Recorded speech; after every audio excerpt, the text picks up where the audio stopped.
have a multiple text question, and on these, the first thing you want to do is read the prompt so you know what you're looking for. And the prompt says, based on the text, both authors would agree with what statement.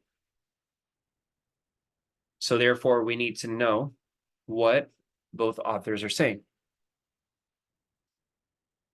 The next step is to read the text and try to understand them in our own words.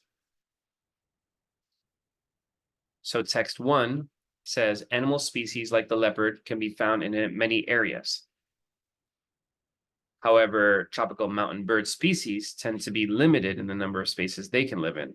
This is because they're only able to survive at certain elevations. Over time, they have become used to living at one temperature, so they struggle at, let's say, the wrong elevation. Now looking at text 2, it says a new study reviewed observations of 3,000 birds to understand why they live at specific elevations. They found that when the bird was in an area with many other species, it tended to inhabit smaller geographic areas. It's likely that competition, not temperature, limits where the birds can live. The next step for us is to understand what they both would agree with in our own words. So in our own words, in my own words, I would say that text 1 is saying that temperature is the reason why the birds have to live in one place, and text 2 is saying that competition with other birds is the reason. But what would they both agree on? They would both agree with the idea that the birds tend to live in one place and they can't live anywhere else. So the next step is going to be to look through the answer choices.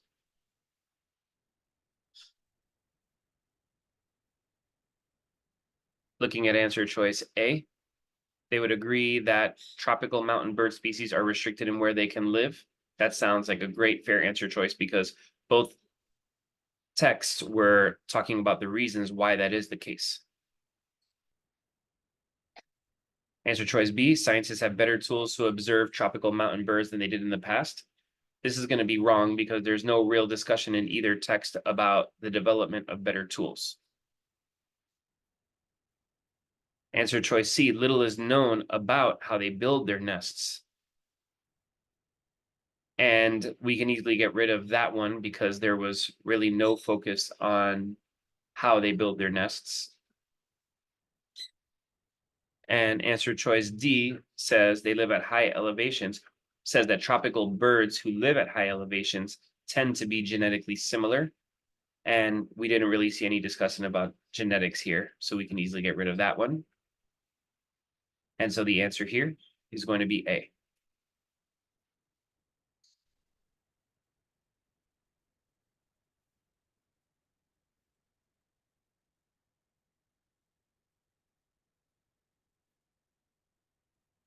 Here we have a multiple text passage.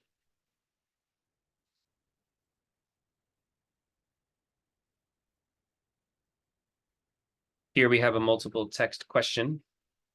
And the first thing you want to do on these is read the prompt so that you can know what you're supposed to be reading for. The prompt says, based on the text, both authors would agree with which statement. So if we need to know what both authors would agree with, that means we need to understand both passages. So let's go ahead and get started reading them in our own words. Looking at text 1, the sculptor is best known for her sculptures that represent figures from history and mythology. Although she sculpted other things, her career is best represented by the works where she depicted historical and mythical themes.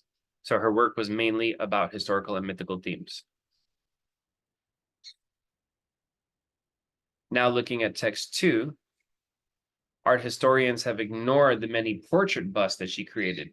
Lewis carved them throughout her career. She's known for her sculptures that represent historical figures, but she likely supported herself financially by carving portrait busts. Thus, her portrait busts are a central aspect of her career. So the next step now is for us to answer the question in our own words, just trying to digest the passages a little Text 1 says that the main focus of her art was historical and mythical themes, right here. And text 2 says that a central aspect of her career was as a sculptor for people, a sculpture of busts. So what would they both agree with? Just stabbing in the dark here would perhaps be the idea that she's a well-known artist. So let's look at the answer choices. Answer choice A says that her busts have overshadowed her other work. And neither author says that.